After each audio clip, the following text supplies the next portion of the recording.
Disappointed, of course. Tough game. You have to give a lot of credit to Drake and the coaching staff. They had a tough week last week. They played 3 games in 5 days, but they definitely came up. I thought they did a good job pressing us, putting us in situations where we ran out of time on the ball. I think we could have done a little better.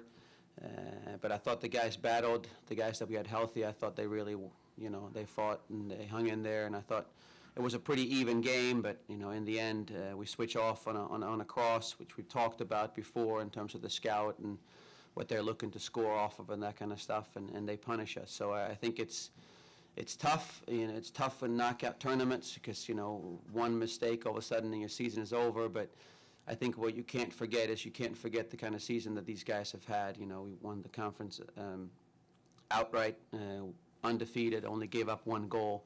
And I think for us now, it's, Charlie's coming back. Callie, unfortunately, is leaving and going to go and join the pro ranks. But, we're disappointed in how the game went. We're disappointed in not playing on Sunday. But at the same time, for Charlie and I and for the rest of the guys that are coming back, the challenge is of how can we do this again next year to win the conference again, but how can we also now make it, several rounds deep in the NCAA tournament. So.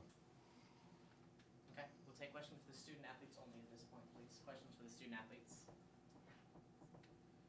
Just how snake bit did you all feel tonight with the injuries and the red card and all that? I don't think we really felt it at all. Like I said before.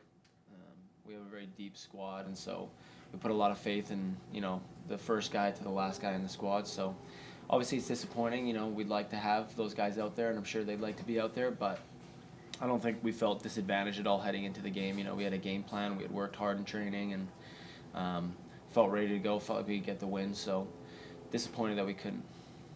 Can you talk about your 4 years at Kentucky and what it means to you?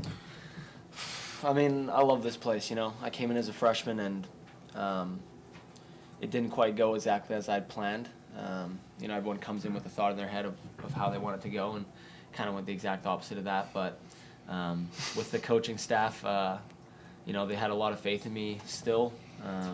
And, my teammates had a lot of faith in me, and I kind of found my place here and found my home. And over the past 3 years since that freshman year, it's just been unbelievable to be a part of this and see where we built it from, and feel like I had an impact on it.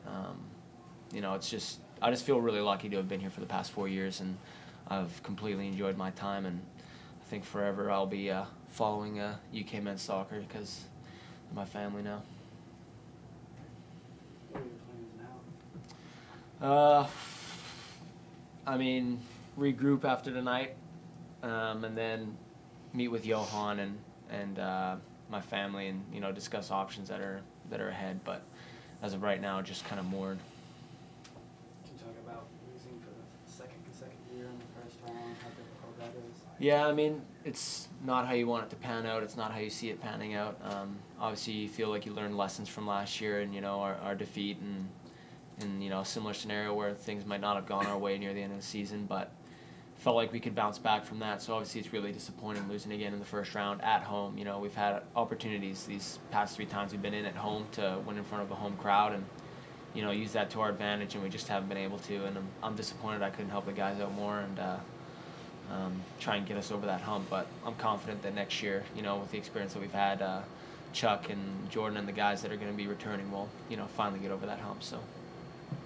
Charlie, can you talk about the timing, like how pretty much the NCAA tournament's all about timing, the team becoming hot, becoming injured? Can you talk about that a little bit? Yeah, I felt we were, really streaking towards the end of the year. We had an injury to Steph, but, I felt we had a really strong squad going into FIU, and we won that game, and I felt, pretty good about that. And then conference tournament came along, and, we lose, Napo, Jordan and Tanner in that week, and it maybe right when that happened, it hurt us a little bit, but I think we're all really confident in the system that we had and the game plan that we had going in, and I felt that we were pretty confident in the game plan, and I didn't think that I felt that we were streaking just because we lost doesn't mean that we were going down or anything, but we felt pretty good about this game and it just didn't go our way. student athletes before we dismiss them to go back to the locker room? Okay, student athletes should dismiss. Thank you very much. Thanks, guys. We'll now continue with Coach Sedergren. If you have any questions for him, go ahead. Coach, for you, what was the impact of the injuries and the balance you could make out there? Yeah, you know, you have a squad of 27, so you know it's not 11. So I think you don't, you know, injuries is something that you have to deal with and you have to plan for. And like the guys were saying, I thought we had a pretty good plan in regards to how he's going to attack Drake. But if you take one of the best attacking center midfielders in the country and you take one of the best center backs in the country out from your team, that's going to impact you. But I'm not taking anything away from Drake. I thought they had a good game plan. I thought they played a good game. And I think the guys that we put out there, I think they battled and they really tried and we played it even. But I think also what happens, and you get to an environment where it's time for a couple guys to step up. You can't lean on the same guys all the time because even if they're healthy, every now and then maybe that won't be able to, you know, dig you out of a hole. So I think the challenge for us now is that, you know, can we get 2 or 3 more guys to step up on a regular basis to help us win games? I think that's the challenge. So the injuries, it's never fun, and you know, I feel bad for those guys that they couldn't help us today and be on the field. But at the same time, like I told the guys before kickoff, that the quality in that locker room was more than enough to win a first-round game, and we didn't. So we got to go back to the drawing board and see how we can do better next year. Coach, do you have any plans in the offseason for your team? Guys coming back? You know? Yeah, I have lots of plans for the team in the offseason, but I you know, we only lose 2 seniors. So Callie, of course, is going to be a huge loss. Chris, who took the loss very, not badly, but he's very disappointed. That's not why he's sitting here next to us now. But I think losing the 2 of them is going to hurt in terms of on the field, but also off the field and in training. And if you look at seniors and you look at leadership and you look at what Chris and Callie has done over their 4 years here at Kentucky, it's been absolutely amazing. And I'm really, really proud of having had them here for 4 years. And I think they've laid the foundation. And now for us, it's how do we take a step forward? So with losing 2 seniors only and 2 starters only and everyone else coming back, you know, we expect to do what we did this year or maybe even more. And I think we have the quality, we have a good class coming in. So I think for us, you know, we have a system that we feel comfortable with, and most of the guys are returning, and now it's just about maybe getting a little better in the final third. Maybe, you know, getting a couple of more guys involved in scoring some goals for us. So I think, you know, finishing and attacking play in the final third maybe can help us get over the hump. Anything else for Coach Sedergren? What kind of impact does Callie have on this program? Yeah, and I think you have to put Chris in there as well, because it's one of those where I think people have an easier time seeing the impact of Callie because of the stats. As a holding center midfielder, which I played as well, and Jake was saying the dark arts, like there's no stats for Chris. But a lot of the reason to why Callie been able to be so successful and keep so many clean sheets is because of Chris in the back 4.